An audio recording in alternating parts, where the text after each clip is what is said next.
Chris, in this session, we want to talk a little bit about Whitman's politics and how politics plays into Song of Myself. In the sections that we've all read for today, we find the whole poem slowing down around the topics of war and scenes of war. And from section 33, we get the amazing passage about, I am the hounded slave, I wince at the bite of the dogs, hell and despair are upon me. And it moves into the Battle of Goliad and the lead up to the Mexican War, and the tale of the murder of 412 young men. And then we move into a Revolutionary War sea battle. And that battle moves us to a scene on the ship of amputation. And I think it's impossible to read this poem. It's a pre-Civil War poem, as we talked about, and yet it's a poem that's also a post-Civil War poem, because Whitman continues to come back to it, to revise it, and to continue to incorporate it into Leaves of Grass after the war. So that when we hear something like the hiss of the surgeon's knife, the gnawing teeth of his saw, wheeze, cluck, swash of falling blood, short wild scream, and long, dull, tapering groan, these irretrievable. I think we can't help but look forward at this point to the Great War of Amputation, the Civil War, and so much of politics, Whitman believed, led to war. And that would be one of the focuses of Song of Myself and of all of Leaves of Grass. And what he foresaw and how it played out is the subject of this next session. Whitman took a keen interest in politics. Politics is a key part of Song of Myself, whether we're talking about issues of slavery, of war, of women's rights. How political is the poem, and how does politics weave its way through these lines? Well, as we talked about earlier, the Whitman's conception of democracy was one that pushed democracy beyond the political. Right? It had to begin in the political, but it then had to extend, for the politics to work, extend through every aspect of our lives, every aspect of the culture. Religion had to become more democratic. Sexuality had to become more democratic. The military had to become more democratic. Institutions like marriage had to become more democratic.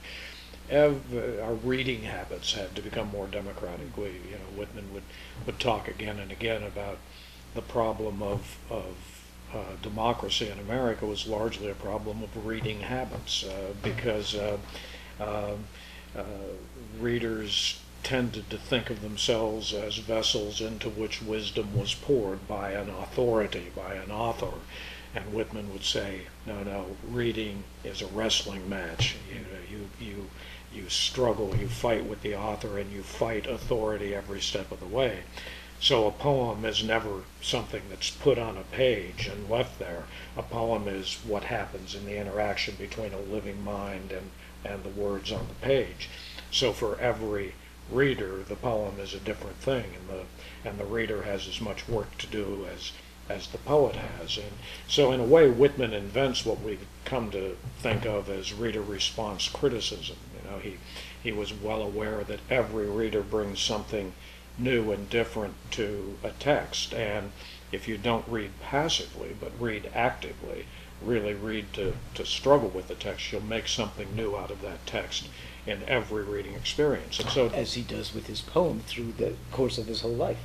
Yes, and so democratic reading is another way in which the politics of democracy diffuses out into every aspect of the culture around it. So there are all kinds of political things in this poem, certainly. Slavery was obviously one of the burning issues in the culture, and it's everywhere in this poem. We get the runaway slave came to my house and stopped outside. I heard his emotions crackling the twigs of the woodpile. Through the swung half door of the kitchen I saw him limpsy and weak, and went where he sat on a log and led him in and assured him, and brought water and filled a tub for his sweated body and bruised feet, and gave him a room that entered from my own, and gave him some coarse clean clothes, and remembered perfectly well his revolving eyes and his awkwardness, and remember putting plasters on the galls of his neck and ankles. He stayed with me a week before he was recuperated and passed north. I had him sit next me at table. My firelock leaned in the corner. And in that passage, we are introduced to the notion of slave escape narrative, right? Something that the culture was well versed in at this time. And then we get also the beginnings of what's going to be a kind of motif that's going to pop up like a cork immersed in water that just keeps coming to the surface of concerns with slavery. And then we begin to feel that all through this poem, the I that's speaking this poem, who occasionally will merge with the slave and then come back out, we begin to see, much like Thoreau saying, we're all enslaved. Slavery is not just an issue of Southern masters over African American people holding mastery over African American people.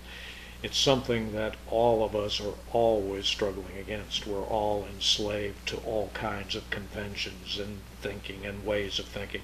And so you can think of Song of Myself in one sense as a slave escape narrative.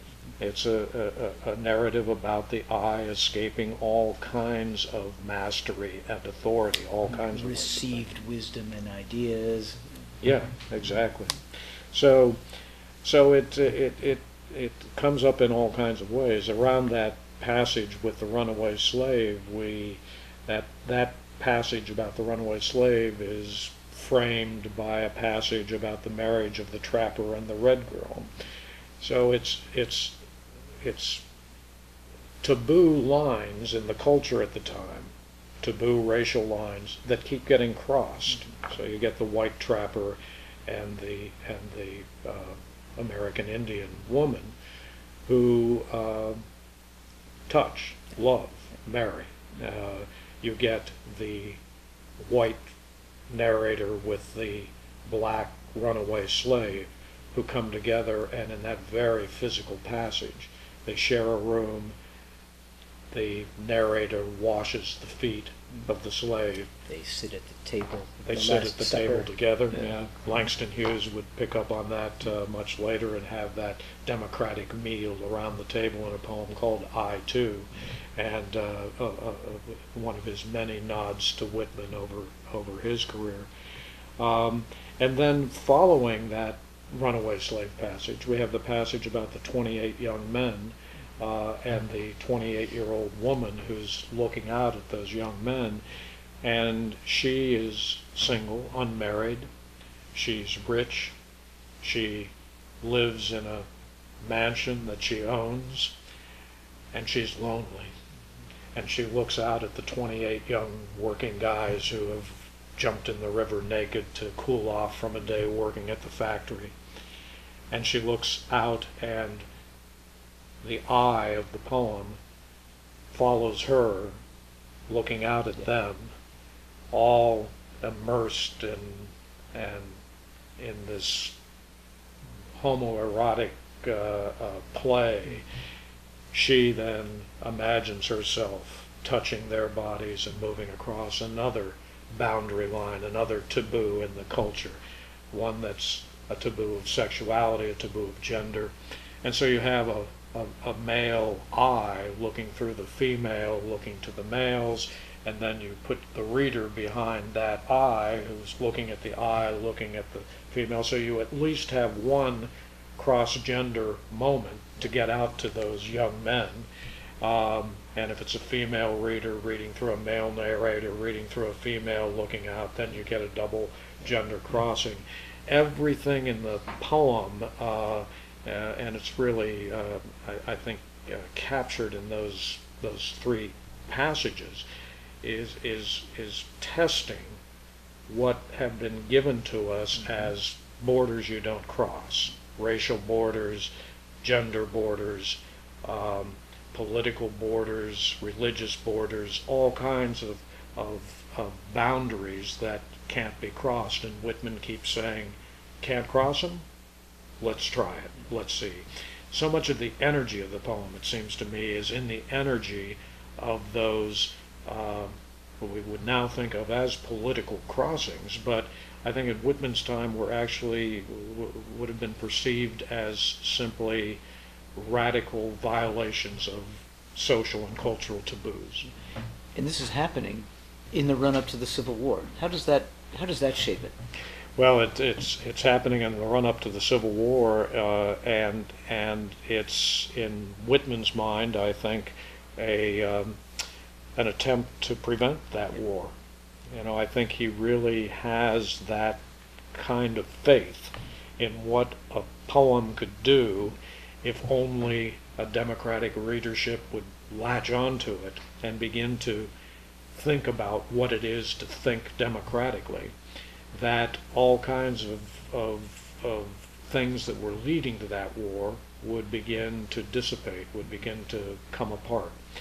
If you think of slavery itself and the master-slave relationship, and we talked about the lines that generated this poem: I am the poet of slaves, and I am the poet of the masters of slaves. The idea that to speak from that perspective that combines all would be to perceive as a master that the master exists only when the slave exists, that the slave exists only when the master exists. Melville, at the same time, is writing Benito Cereno, publishes it at exactly the same moment as the first edition of Leaves of Grass, in which we get the slaves that have become the masters on the ship after the mutiny, and how, in Melville's terms, there's no difference ultimately between the slave and the master. It's a simply endless cycle of slaves becoming masters and enslaving the other. In Whitman's mind, that slave-master dichotomy doesn't generate an ongoing slave-master relationship. What it does is, at a certain point, when you understand and can occupy both the master and the slave, then the boundaries collapse. But then, let's say 1861 comes along. Von Clausewitz tells us that war is the continuation of politics by other means. The democratic experiment of Leaves of Grass has not staved off the bloodshed. What's Whitman's reaction?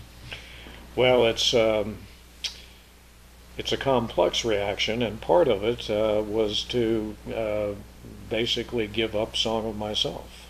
I mean, there was a point at which Whitman believed that Leaves of Grass, as he had written it and conceived it and published it in the 1855 edition, in the 1856, and then the 1860 edition, that it had failed and that it was over. And he began writing poems about the Civil War and put them together in a book called Drum Taps, that he began to think about as a book totally separate from Leaves of Grass, that Leaves of Grass was now a thing of the past. And I think he began thinking about Leaves of Grass at that point as this eye that was all about unity and all about the possibility of absorbing difference and living with difference and diversity in the same body, whether that body was a body politic or an individual human body, that the key was absorbing all that diversity. And then the Civil War seemed to blast it apart. The country literally comes apart at the seams. It seems to prove that that we cannot contain that diversity. But then in the years right after the Civil War, after he publishes Drum Taps, he begins to go back to Leaves of Grass, and he begins to think, no, wait a minute, that vision is a vision not just for this moment. We may have failed at this moment, but it's still a vision for the future. There's going to be a reconstruction of unity, and we're going to need that same eye, that same democratic eye to come up.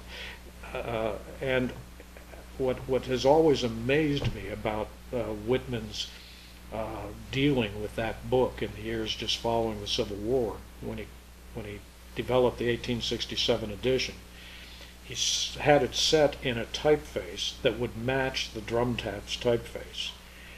And then the book comes out, and he takes the unbound copies of the Drum Taps poems, and I always think of it as an act of suturing. He sutures them into the back of Leaves of Grass, and it's his first attempt to pull the war into Leaves of Grass as a part of the ongoing sense of struggle and division that ultimately will lead to a greater unity. So that in the end, for Song of Myself to be the true area of his dwelling, the true plenitude, it will have to incorporate all of the heartache and tragedy and bloodshed of the war. Yes, to the point that at the end of his life, Whitman would say the Civil War is the very center and heart of Leaves of Grass. If it hadn't been for the war, there wouldn't be Leaves of Grass. The surgeon's knife, the gnawing teeth of his saw, wheeze, cluck, swash of falling blood, short wild scream and long dull tapering groan, these irretrievable. I think we can't help but look forward at this point to the great war of amputation, the Civil War, and so much of politics, Whitman believed. Chris, in this session, we want to talk a little bit about Whitman's politics and how politics plays into Song of Myself. In the sections that we've all read for today, we find the whole poem slowing down around the topics of war and scenes of war. And from section 33, we get the amazing passage about, I am the hounded slave, I wince at the bite of the dogs, hell and despair are upon me. And it moves into the Battle of Goliad and the lead up to the Mexican War, and the tale of the murder of 412 young men. And then we move into a Revolutionary War sea battle. And that battle moves us to a scene on the ship of amputation. And I think it's impossible to read this poem. It's a pre-Civil War poem, as we talked about, and yet it's a poem that's also a post-Civil War poem, because Whitman continues to come back to it, to revise it, and to continue to incorporate it into Leaves of Grass after the war. So that when we hear something like the hiss of led to war, and that would be one of the focuses of Song of Myself and of all of Leaves of Grass. And what he foresaw and how it played out is the subject of this next session. Whitman took a keen interest in politics. Politics is a key part of Song of Myself, whether we're talking about issues of slavery, of war, of women's rights. How